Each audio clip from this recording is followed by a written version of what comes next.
Hello, Camp Pros, and welcome to the CampHacker podcast. My name is Travis Allison.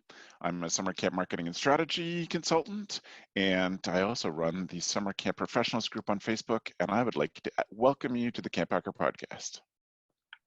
Hello, my name is Dan Weir, and I have over 2 decades of experience working in YMCA camping. I currently work for the YMCA of Long Island as their senior director in developing programming. So I basically bounce around and develop our day camps. And my name is Gabrielle Rail. I'm one of the camp directors at Camp Waro. Camp Waro is an all-girls camp in the Laurentian Mountains, and we focus on creating a positive female community for both our staff and our campers.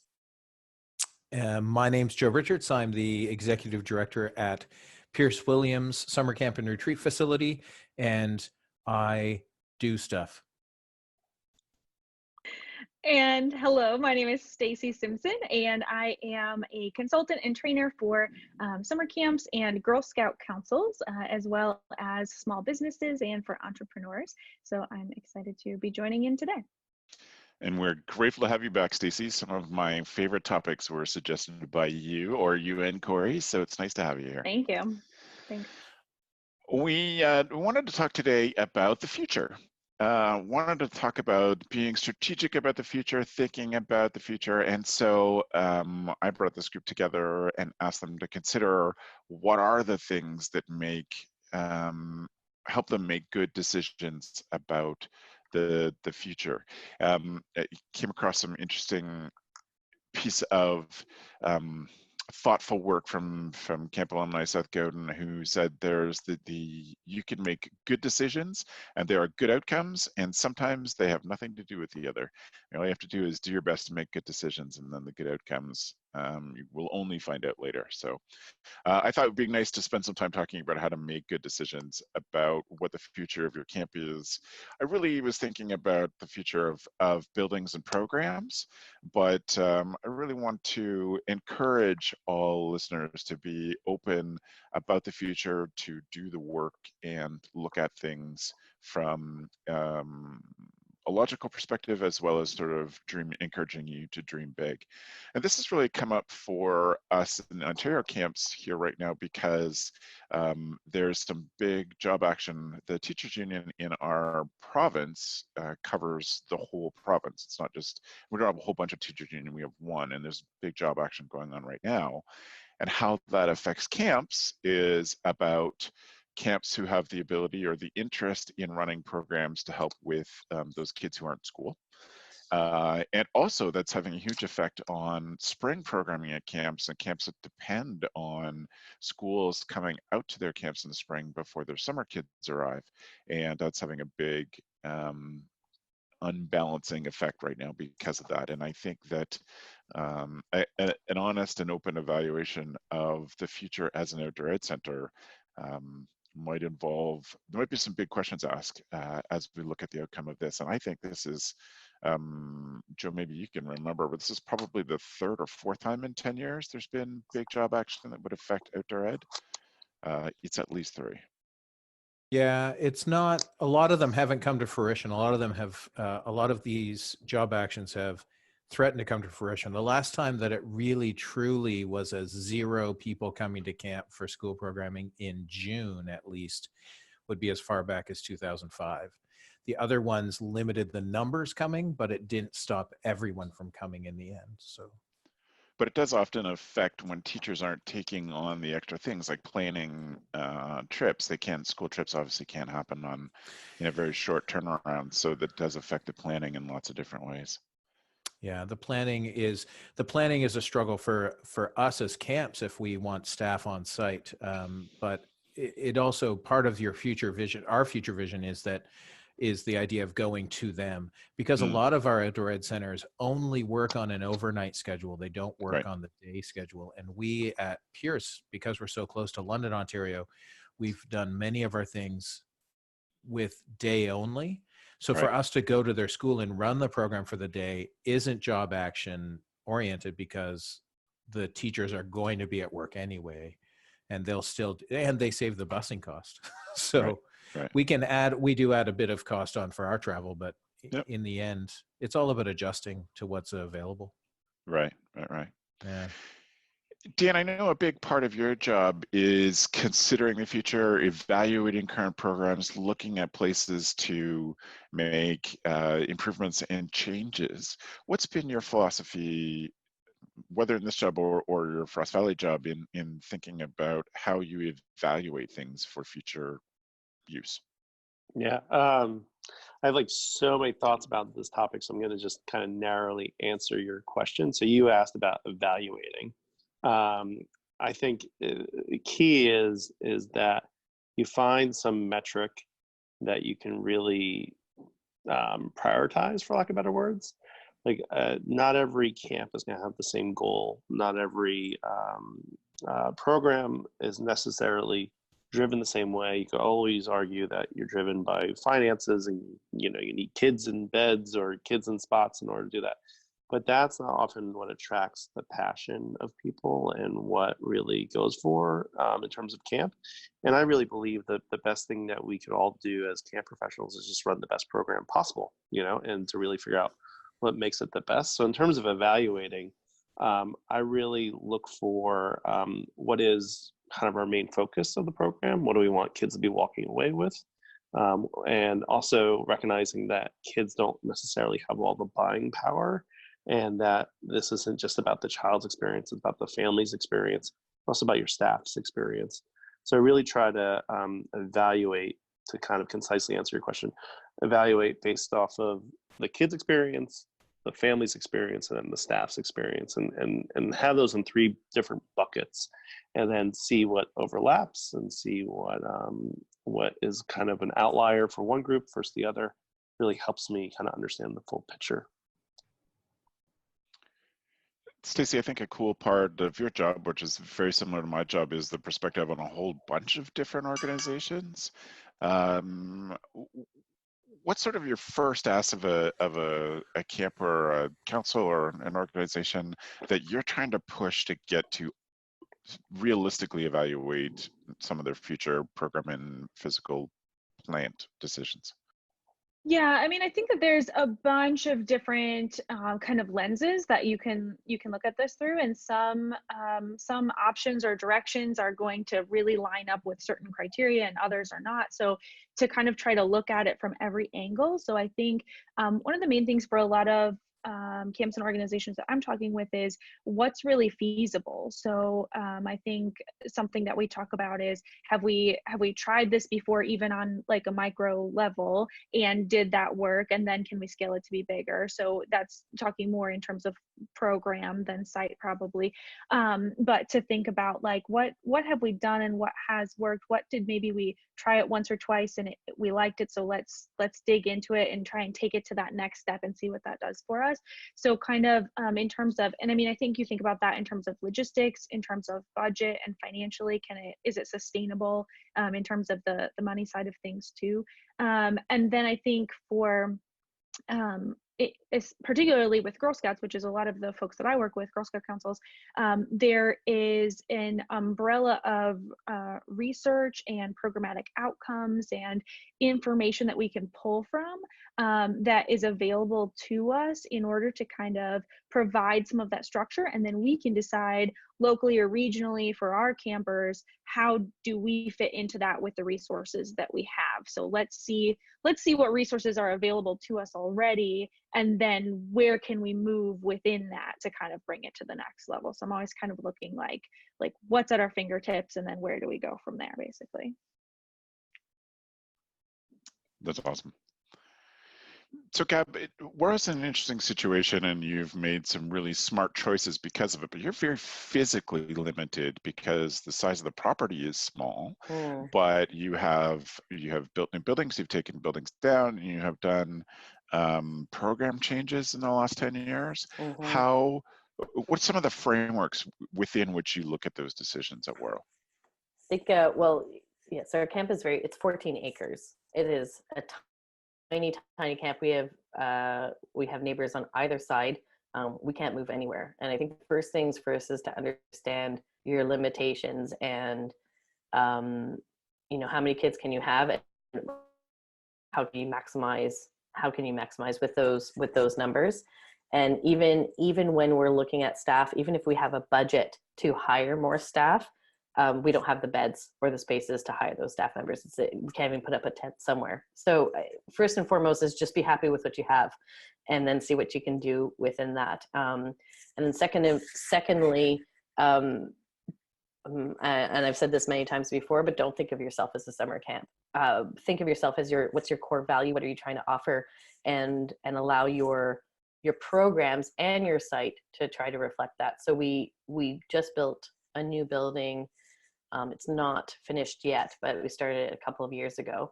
And we really want to look at it as a multi-purpose building that would fit our campers, our staff members at different times, different days, as well as other groups throughout the summer. And how does that look and feel match all individuals, as long as we're sticking to our core value of community and empowerment, et cetera, et cetera. So sort of understand what your limitations are, and then also don't pigeonhole yourself into, I'm a summer camp and that's what we need to stick to.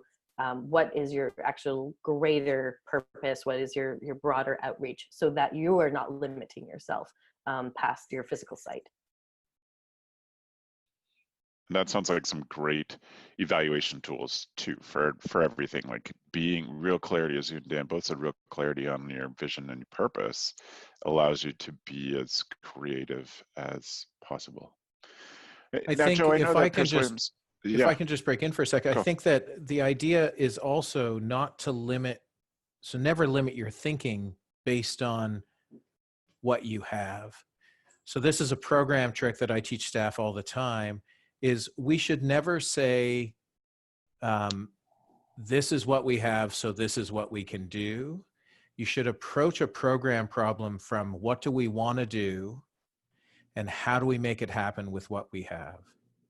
And it sounds like such a small change, but it's a huge change, because you can create the Titanic if that's what you're going for, without buying a boat to create the Titanic.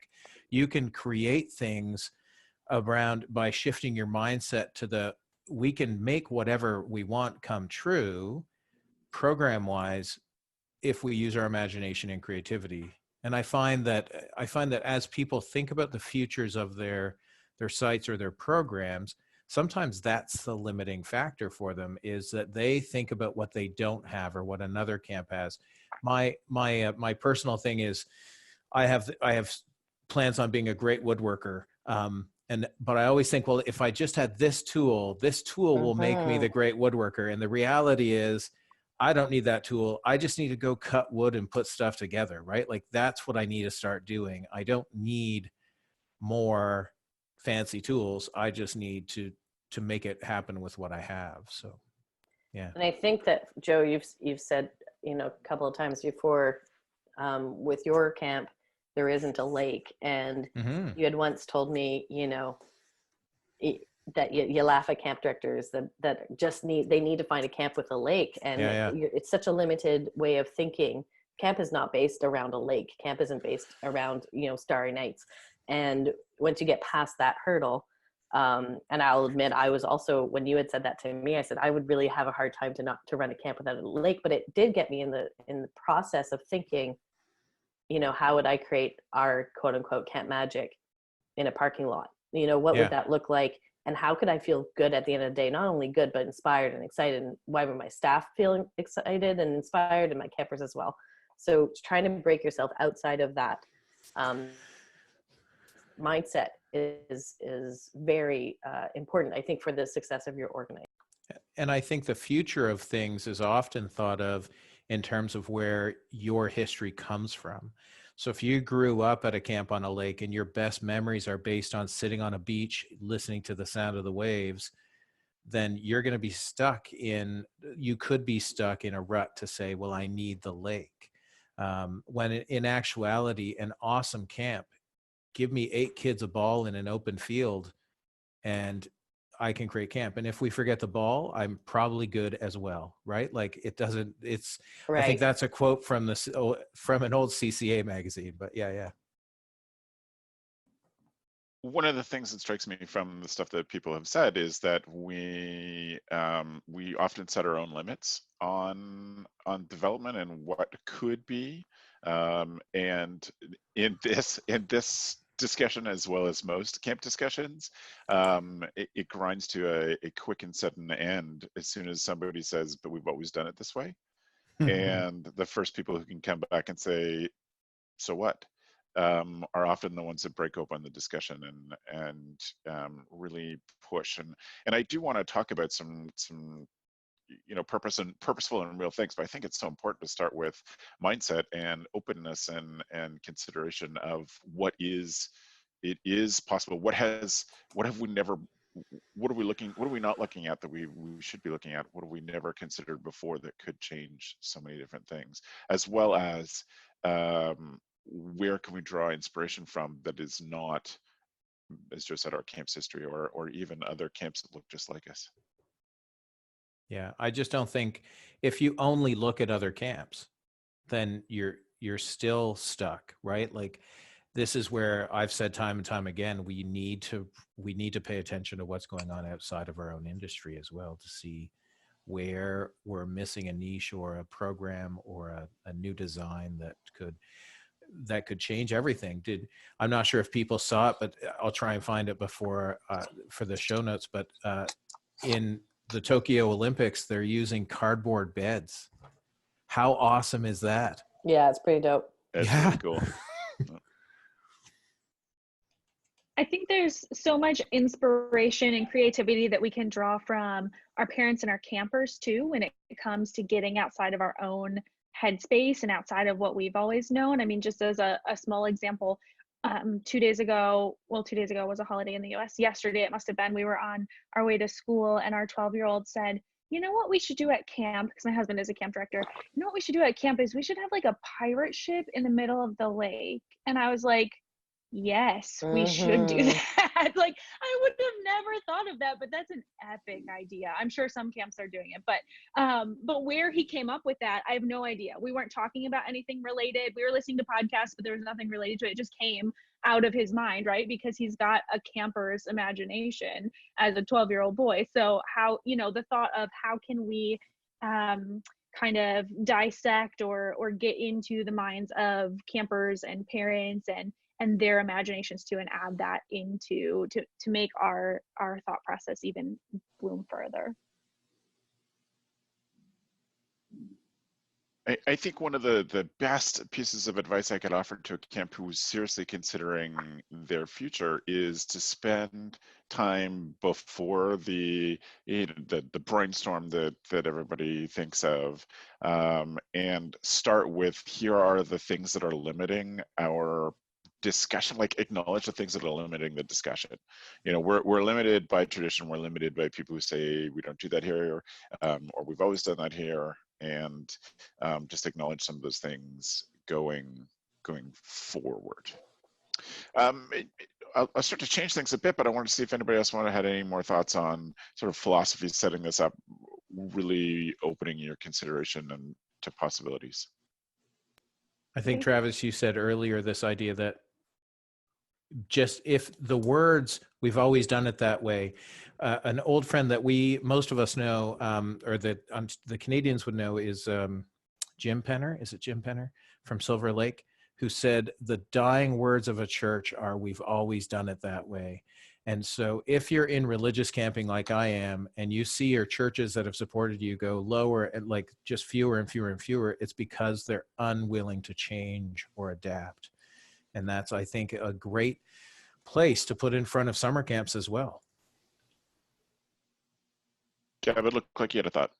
Oh, I was just going to say that, and I've said this before as well. So, but I think it's important within your organization to adapt the philosophy that change is part of your history. So whether you've been a camp around for 150 years or for 4 years, that you talk about that change is part of our history, and you name the things that your camp has done, you name the things that your camp has shifted, and to acknowledge that we stand on the shoulders of the people that came before us, and that the work that they did before us was so that we can do better work and stronger work, and we're always building. That's our philosophy.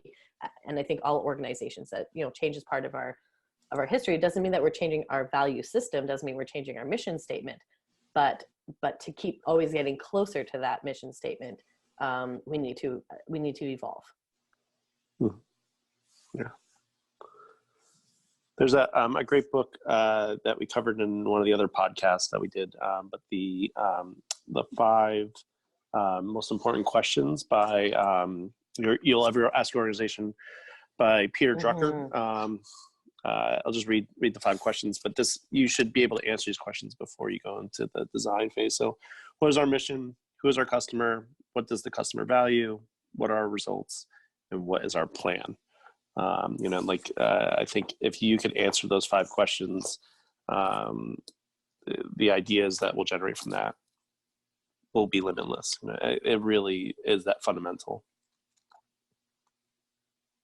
So Dan, I'll go right straight back to you and say, what do you think are some of the things that camps need to be thinking about considering when planning for a programmatic future or a building future, et cetera? Yeah, so I wrote down a few things. One is with the design process, really understand the phrase, nothing for us without us. It's a movement in terms of program design for people that might have a disability or a diverse ability or be on the spectrum. But people need to be in the room that are going to be using the program or developing the building or in any aspect, right? And one is to make sure people are heard. There's a need to be heard, but also to recognize that if you're not the user, then how can you be designing something to be used properly? And to really understand that you need somebody in there. Like if you're designing a cabin and you're not thinking about the American Disabilities Act, where you need to have somebody coming in with a wheelchair and have the right access, then you're not really thinking about everyone. So I think it's important with the design process that you really understand the phrase "nothing for us without us." Really understand what that means. Second is, I would say the biggest threat to any camp or any organization is your own ego, and to really understand that you might not know everything, and it's okay. And if we were to know everything, then we would never need any person ever in our team, and that's just ridiculous. So figuring out how to challenge without being negative, how to rank your priorities. You can't have everything that you want. It's just a matter of life, and to know that you need to figure out what is that top priority. And sometimes we have this and or slash, but even with that, there is going to be a top priority. I work with a lot of nonprofits at times, and they forget about the fiduciary responsibility of being around for the next year. And they say, no, that's not who we are. That's not what it is. We don't want to be a for-profit company. And my reply to that is that, if you're not bringing in enough income to sustain yourself to be there next year or to pay your employees, frankly, you're not being a steward. You're not being responsible. So I think it's important that you figure out how to rank your priorities. I'm not saying exploit and pack every bed and pack every kid into every little seat and crevice. You obviously need to know what your tipping point and quality is, but just understand your ego can get in the way more than you know, and to know that if you bring in people that challenge you, you go the right way. I was thinking about Abraham Lincoln, and in terms of he brought in people that had different thoughts than him, people he fundamentally didn't agree with, but it challenged him and challenged his presidency to be better. So there's that, and then the last one I have here is just that. Reflecting on recently reading Originals by Adam Grant. One of the parts of the book he talked about, it's okay to copy. It's okay to be original by starting off where someone else left. It's okay to copy at first and then to make it your own, and to not necessarily think of originality as blazing your own path. I supervised somebody that was extremely talented and very diligent, great in terms of thinking, in terms of thinking long term, but it would always get hung up on his own originality. It would say he is not original. He would tell people all the time he's not original. But if he walked in and saw you developing something, could come in and help you develop it in a way that you didn't think of. And it challenged him a lot to think about his originality differently than just coming up with original ideas. Sometimes it's taking something and making an enhancement, making a change that's going to make it for the better. So it's okay to copy. It's okay to like whether it's from a camp or it's a post office or it's a theme park or, but it's okay to copy at first to get your fundamental understanding into where to enhance from here. So yeah, those are my 3 overall thoughts on design. Dan, you said something that comes out often in my work, and sometimes it's Stacy. I wonder if this is the same thing that happens with you. Is that people think they're hiring a consultant to give them answers, and I think the consultant's real job is to ask questions. And this often happens to like design things where people will be like, "What do you think, Travis? Do you like this?" And I have to repeatedly say, "It doesn't matter." Like, well, I'm here to help you ask the questions of the people who are actually going to use it. I'm a 50-year-old guy from Woodstock, Ontario, Canada. I am not a young family from San Diego that you're selling to. Let's go to them and ask them. And so I really like your not about us without us, Dan. I think that's great and can lead to some really great sensitivity around this. Yeah. Just that thought, that actual phrase came out of working with the Young Adult Institute, which is a large nonprofit in Manhattan, and they really believe in basically supporting people with a disability or diverse ability or on the spectrum from birth to death. And I learned that phrase from them in terms of universal design. The best part about universal design is that everyone can use it, but the only way to get to universal design is to have people in the room that would be using it. Anybody else have some philosophical advice just to wrap up that section before we move on to some practical things that you would really want people to, a new camp director or someone who's facing a new challenge like this, you really want them to consider? I think my big consideration would be that you are too short-sighted, right? Like, accept that now, because you're not thinking about 20 years down the road. You're not thinking about 30 years down the road. This is a concept I have said on this podcast before. We talk about, we at Pierce talk about the phrase, today's camper's camper. So is your camp going to be around for today's camper's camper? So today's 7-year-old's 7-year-old. So 27 years from now, are you making a decision? And there are lots of young people or camp directors who are really new in their job who don't pay enough respect to that, because they feel like, well, if I don't sort out the now, I can't sort out the then, which is fine. I totally accept that. If you don't get your finances in order now, you're not going to be around. But when you make a decision to put in water lines, probably put in the high pressure water lines versus the farmer's volunteer water line, right? Because you're going to prevent someone 27 years from now from cursing your name and blaming you and throwing you under the bus, right? Or if you're going to get a building built, get a building permit so that there's a paper trail, so that at least when your building inspector dies and the new building inspector, 10 years from now is like, well, when did you build this building? And you're like, well, it's always been there, right? So I think I think it's that idea of long-term vision. I know research has shown in United Church of Canada camps, research has shown that 85% of our camp directors are less than 2 years in their position at our 55 camps across the country. And only one who answered the survey is a 10+ year, and that would be me. And I even think at 15 years in, I don't know enough, right? I'm still correcting issues I caused for myself 15 years ago. But when I buy right? When you buy something like a metal door for a building, buy a metal door, buy an industrial metal door. Don't go to the hardware store and buy a cheap house door, because if 1,000 campers use it every summer and 10,000 people at different rental groups use it, you want a door that's going to be there for at least 15, 20, 25 years that you'll never think about. So I think that long-term thinking is something that future proofing almost. So Dan's comment, nothing for us without us. I love the idea of, I use the term future proof. I don't ever want to have a government agency tell me I need to change something.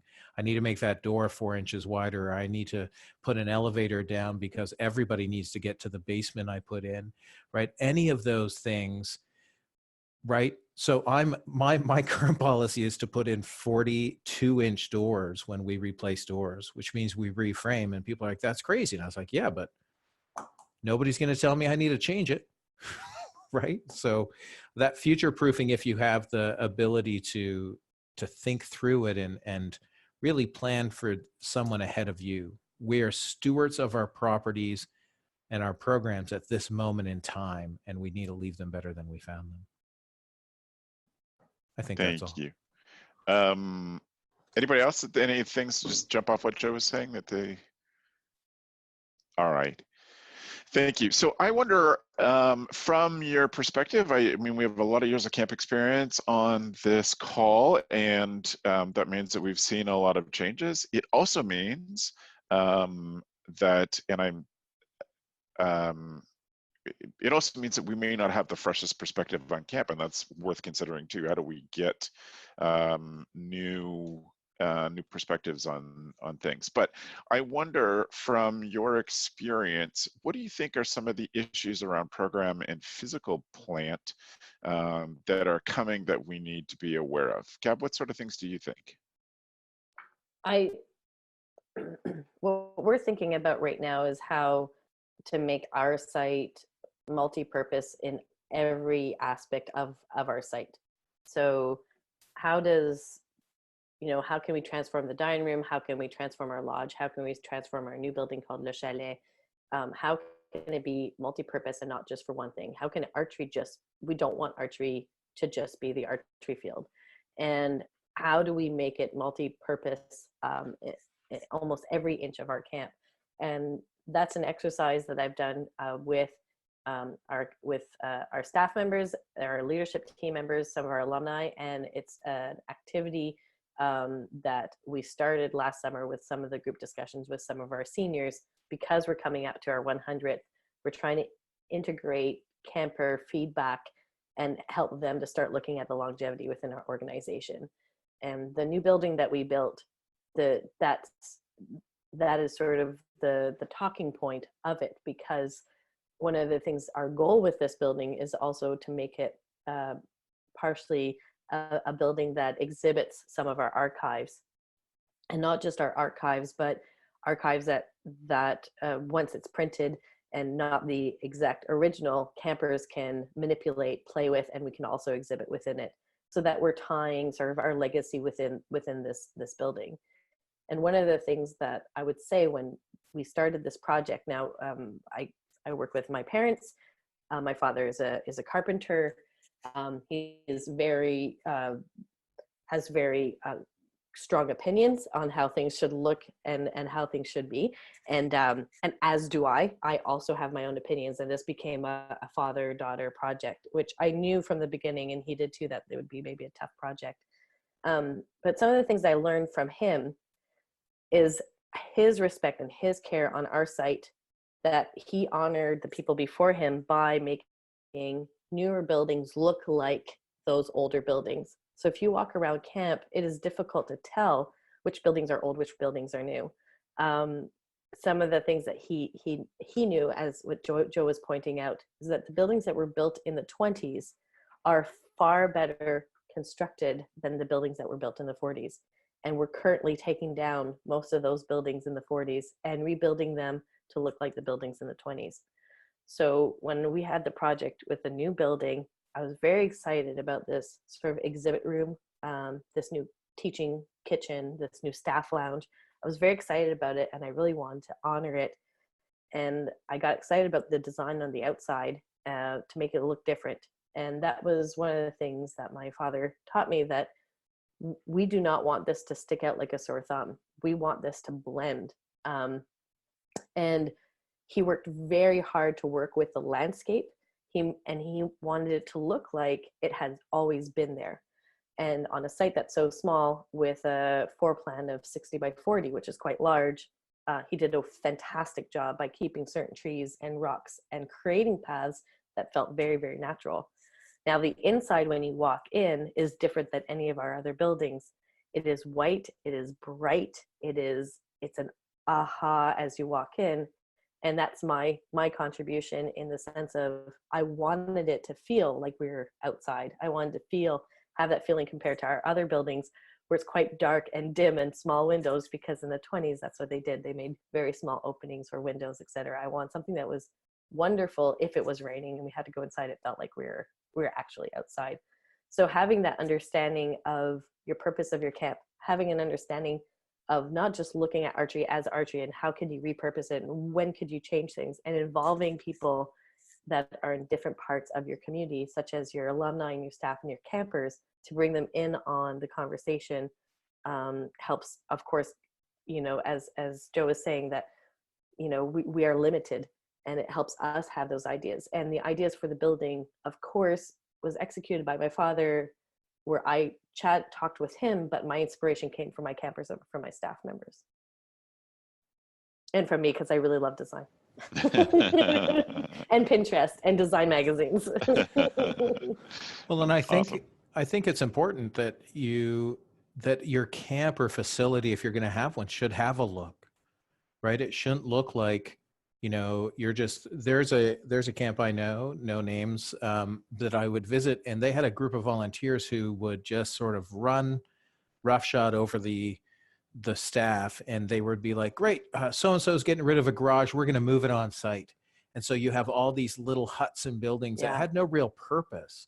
And I think I think when you get a building that when you get things that look similar, it's cohesive. And set aside for campers, because a lot of times campers could care less. It's all of the other groups you're going to try and attract who want to feel like it looks right, to feel like it's a cohesive space.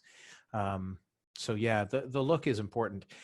It's a hard thing, because it's also just aesthetics. So I'm not going to change the look of every building to match the new one until I have all the other repairs done. Right. I also think, Joe, that one of the worst mistakes, and this comes up in everything, it comes up in staff training, it comes up in our marketing communications. The worst mistake you can make as a summer camp is to look sloppy or to look unintentional, because who would trust you to look after your kids if you're sloppy about your communication, if if your buildings are all mismatched and haphazardly all over the place. It's all part of the package. Yeah. Stacy, what do you see in terms of issues coming, things we need to be aware of or thinking of, et cetera?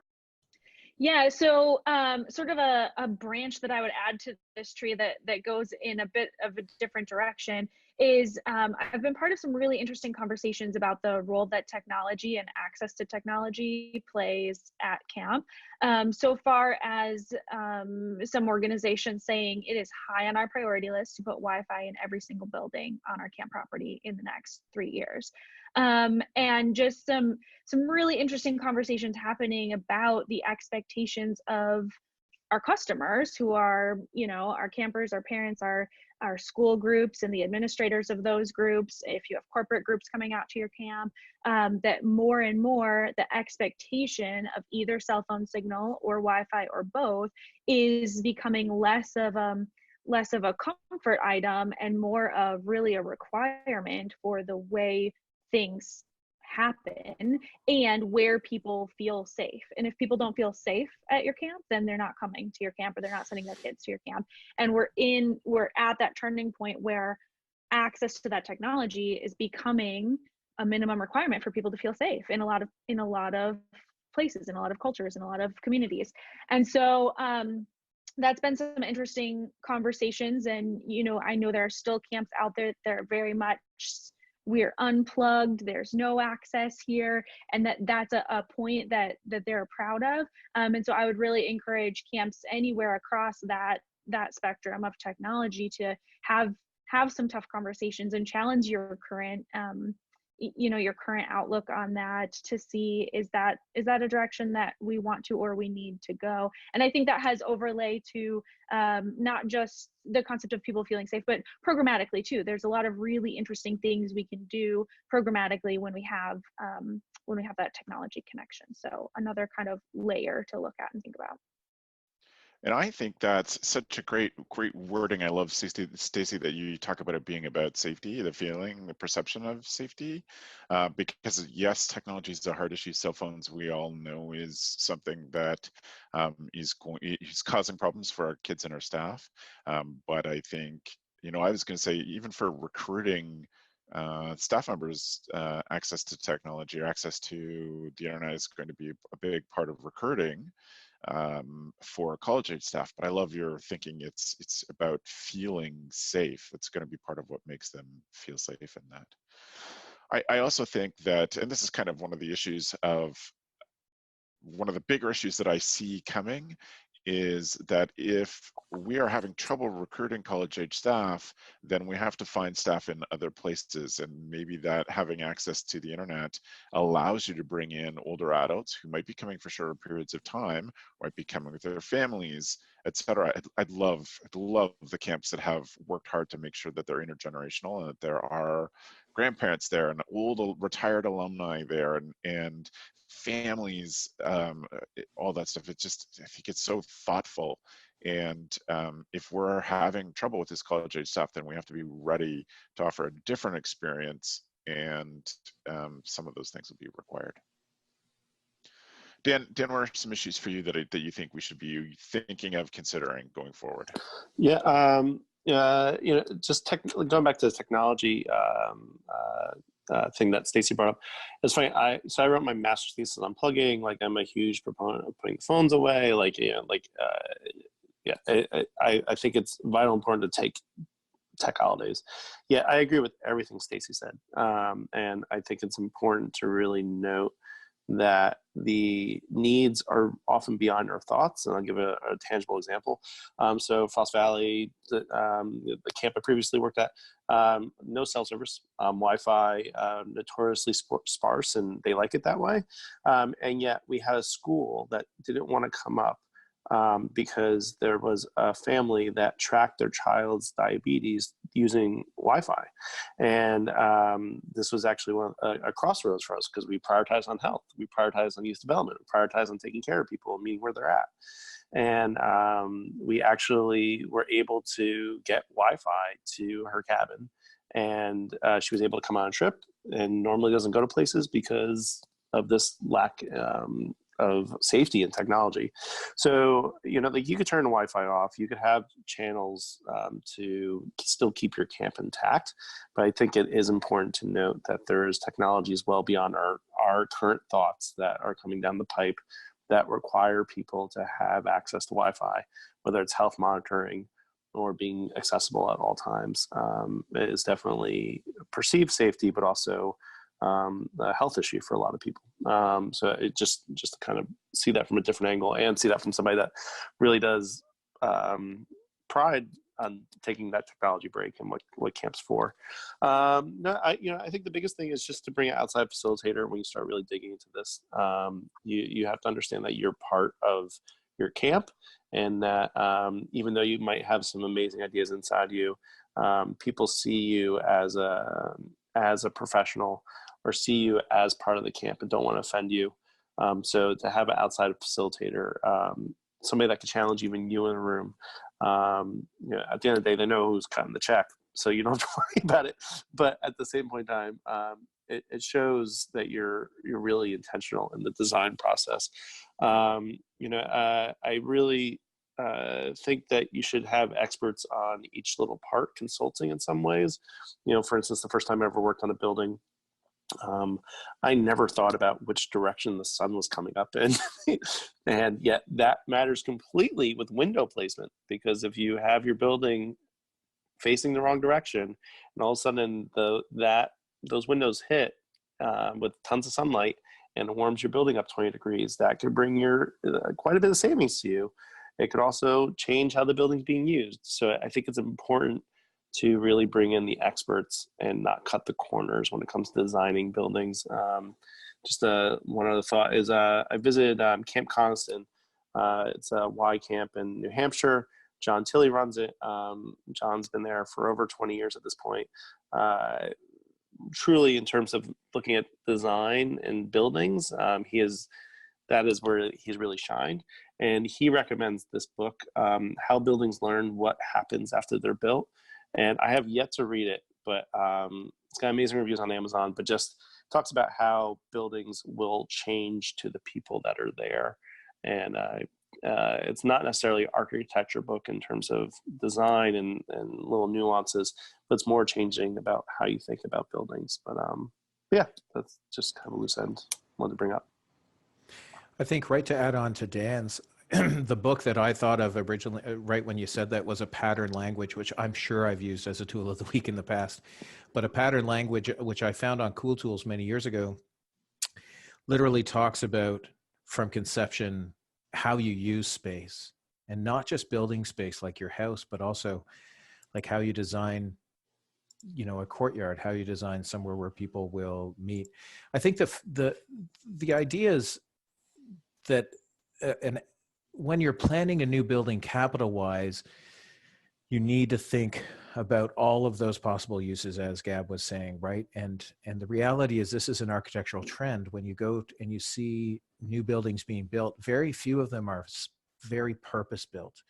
They're built for multi-purpose, because that's where the greatest variety is. If you go to any church that's been built recently in the past 10 years, you won't see pews. You won't see those things, because that room can be used for many different things. And the one thing I would really recommend is what I call roll-in ready.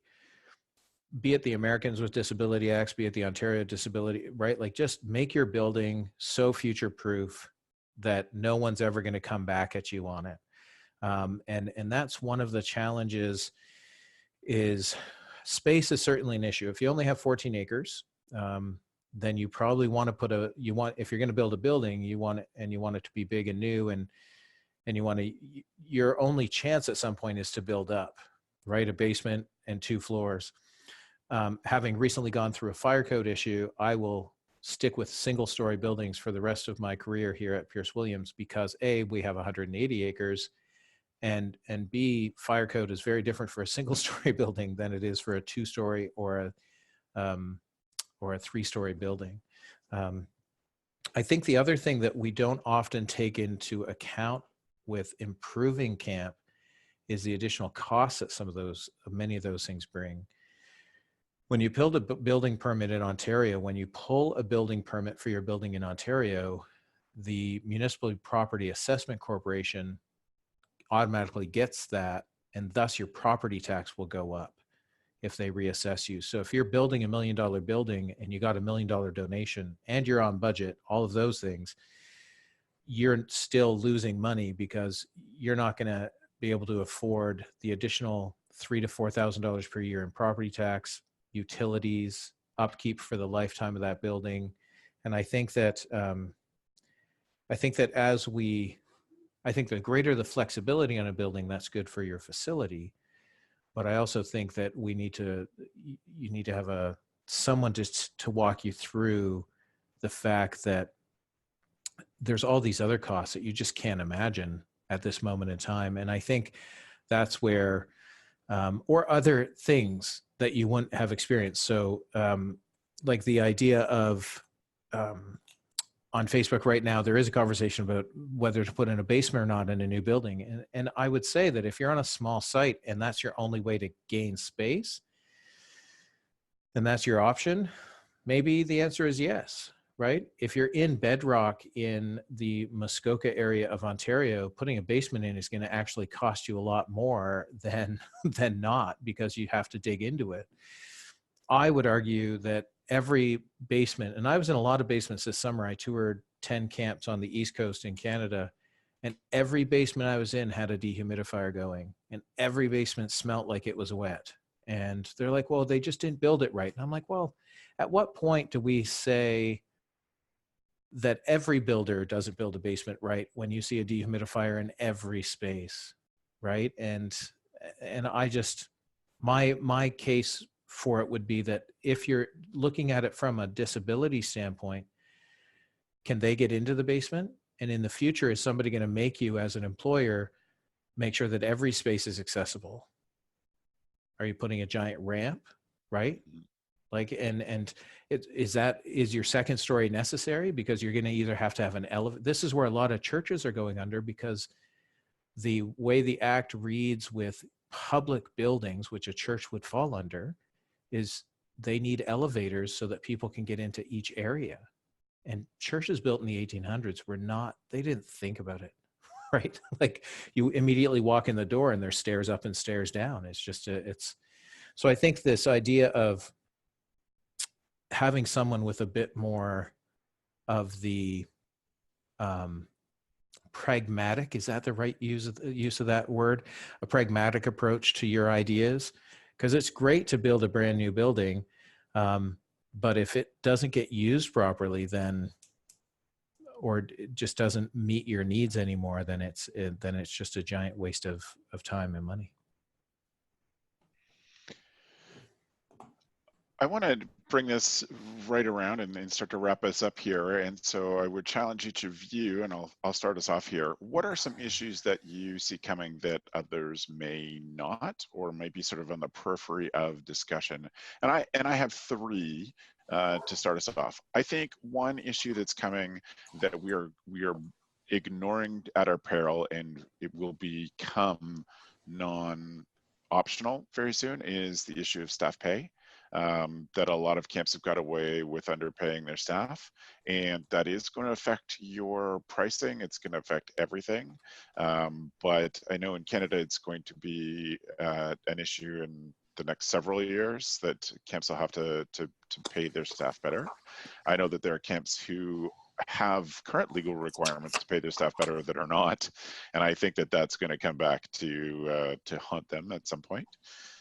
So staff pay, I think, is an issue that camp isn't addressing. It's related to this future topic. I think that camps have to be super conscious of the fact that summers are going to be hotter, and that although we like the rustic, no cell phone look of things, I think are going to have to build all buildings going forward with air conditioning in them. And furthermore, that summers are going to be stormier, and that we need to be building and future-proofing ourselves in the way of storm shelters, better buildings, I don't think it's going to stay acceptable for parents, especially those who don't have the history and that feeling of, well, I loved it, the tent cabins when I was a kid, that at some point we're going to have to move to sturdy buildings that, again, like Stacy said, feel safe to people and or are ready for storms and have air conditioning in them. And I agree that doesn't feel like campy if people grew up at a more traditional overnight camp, but I think that's things that we're going to have to think of. Anything else you can think of, Stacy, that would be issues coming that you see? No, I mean, I talked about technology already and the access to Wi-Fi, and I think that's the biggest one in my mind. And then ditto to what you shared there, Travis. I think most of you know that I'm big on the millennial mom audience and what their expectations are. And so I think in terms of the comfort and expectation for parents of what they consider safe is definitely shifting, as you mentioned. And so really, I encourage all camps to, if there's that moment where you're rolling your eyes at something a parent is complaining about, it's time to look in the mirror and think, okay, well, is there something on our side here that we can make this more accessible to what their expectations are? And so kind of that sense check or that temperature check anytime those moments come up. So agree with what you shared, Travis. Excellent, thank you. That's probably a great spot to wrap us up on this. I want to thank all of you for your contributions on this, and therefore move us on to our tool of the week. If you are new, you follow Stacy Simpson and you're coming to join the CampHacker podcast for the first time because you love Stacy and go wherever she goes, our tool of the week moment is when we ask each co-host to bring a tool that makes them a better camp director. And Stacy, for your followers, what's your tool of the week? Yeah, so for my millions of followers who have tuned in this week to the podcast, so I am sharing a really cool resource. I mentioned earlier that for me, working a lot with Girl Scout camps, we have awesome resources that come from our national organization, and there's a branch of that that's called the Girl Scout Research Institute, which is actually separate from our national organization, but related, obviously. And they do really cool research about Girl Scouts, but also about girls in general in the United States. And what really gets nerdy and fun is when we can compare those data sets between Girl Scouts and non-Girl Scouts and all that good stuff. But they have a recent research study and report and findings that came out just in November that's called Today's Girls, Tomorrow's Entrepreneurs. And it's specifically about how girls see themselves and their world from an entrepreneurial mindset and what they are looking toward for their futures from that entrepreneurial framework. So I'm super nerdy about girls leadership and about entrepreneurship and running small businesses. So like it's a collision of all my favorite things. So you can go check out the research study and a bunch of resources and information related to it, either at girlscouts.org/research, and it's the first one because it's the most recent on their list, or there's a really cool site called whygirlscouts.org. So it's WHY, not Y like the YMCA, but WHY girlscouts.org/success. And it'll show you the findings of that research there as well. It's really exciting to see how girls are looking at themselves and entrepreneurship in our world. Great start to the tool of the week. Thanks, Stacy. Gab, what's your tool? My tool, I was just going to say, Stacy, so awesome. I just forwarded that link to one of my staff members, and I said, tomorrow morning, we are going over this awesome site. I'm going to be going over it while I hold my handy mug, which is my tool of the week. There's a story to this. So I lost my favorite camp tumbler maybe a year and a half ago. And I'm very particular about things. And it took me a very long time to find a new water bottle. So much so that it took me about a year. And I called my mother when I found it. And I said, I found my water bottle. And she said, oh, is it all black? I said, yes. And she says, is there a logo on it? I go, it's really small and it's gray, so it's going to be okay. Because she knew that I'm very picky. So I'm extremely picky. I've done my research. I love this thing. It's a great water bottle. It's a great tea/coffee mug. I put my tea in it the night before. I close it, and then I'll take the tea bag out. And then when I get up in the morning, I go to work and I open it, and it is perfect temperature. So it's a Kento mug. It's going to set you back about $45, but it's worth it because you might not lose it because you love it. So that's mine. Perfect. I love that one. Thank you. Dan, what do you got? Yeah, I was on Facebook. I was on the American Camp Association, New York, New Jersey's Facebook page, and they were posting books that were other camp directors had recommended. And there was one on there called The Energy Bus by John Gordon. I recently read it, and it was pretty short. I thought it was pretty good. For me, I've been managing people for quite some time. And as you do this longer and longer, you forget what it's like to be in the role for the first time. And for me, that is a reason I read, not only to sharpen myself, but also to remind me of where I came from. And this is just a really good book for, I would say, first-time managers or managers that have been managing for a little bit of time and really are struggling with their team.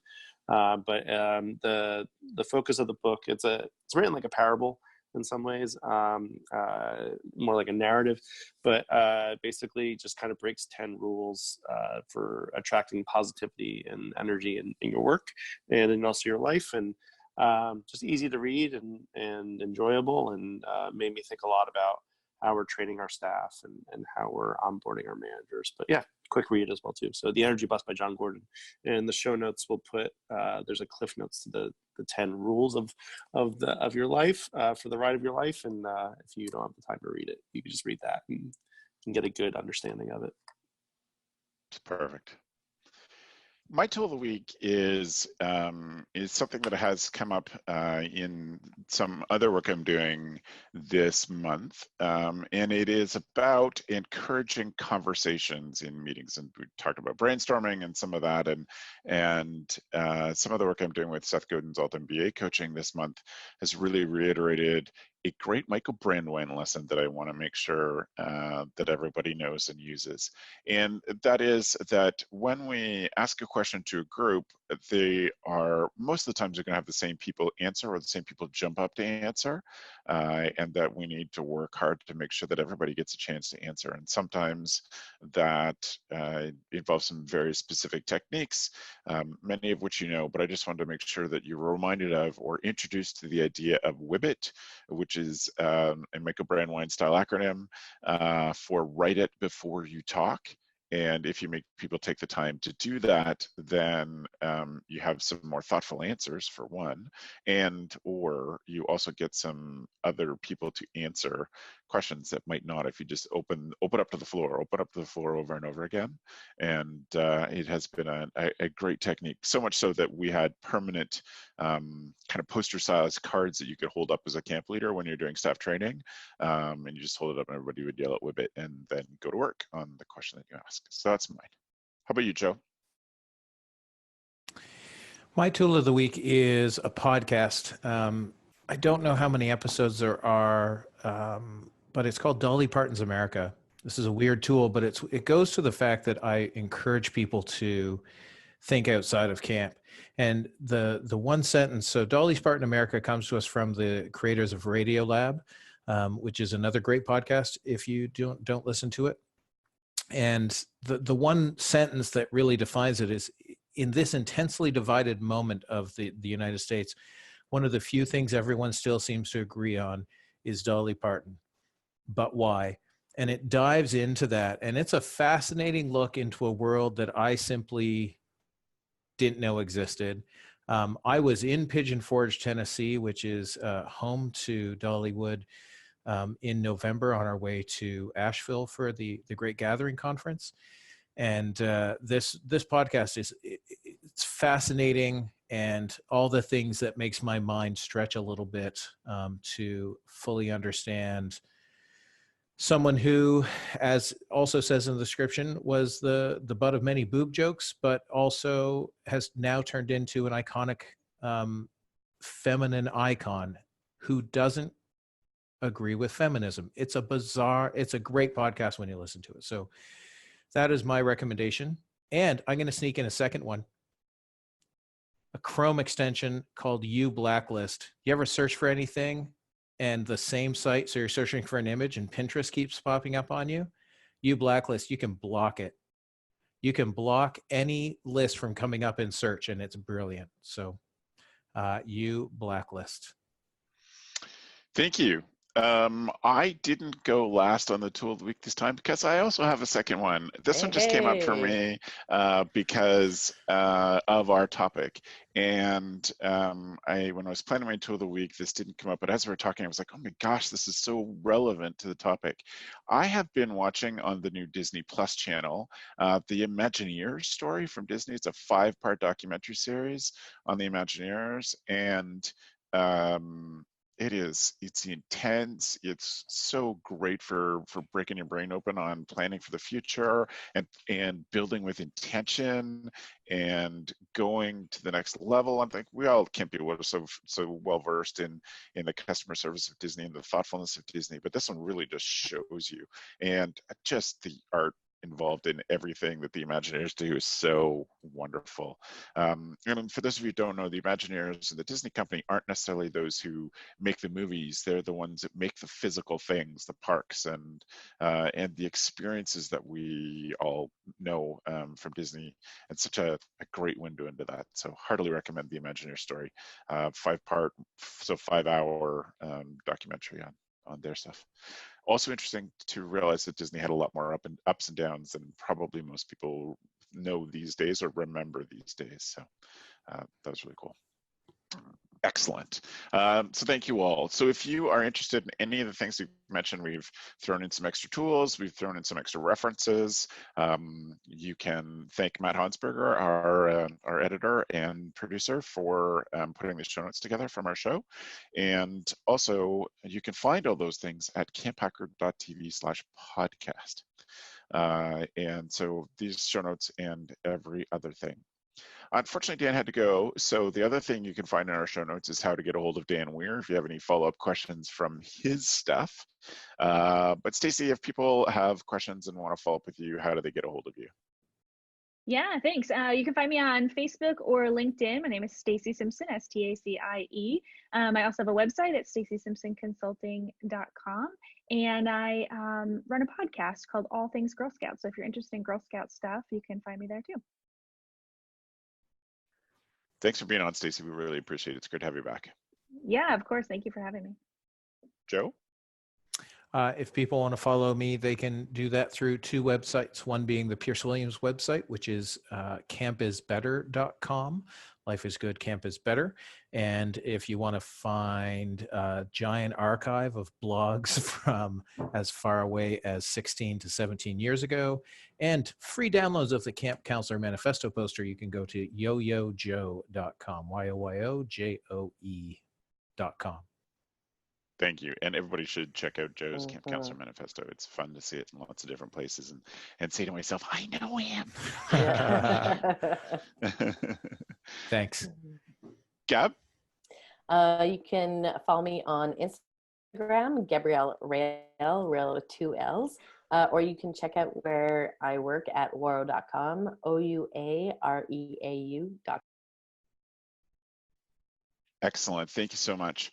So thank you all for that. I wanted to say also thank you to the people on Patreon who sponsor the CampHacker podcast. So there is a loyal group who've been with us for years who have paid to have Matt go through and write up good show notes. And they are such a blessing to this community for investing in the CampHacker podcast.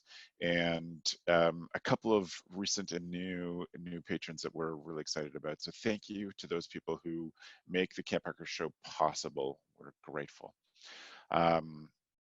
One other thing that you could do, like we invite you to support us on Patreon. I usually don't make too big a deal about that, and I'm grateful that Matt does it in the other parts of when he edits the show, but welcome that, of course.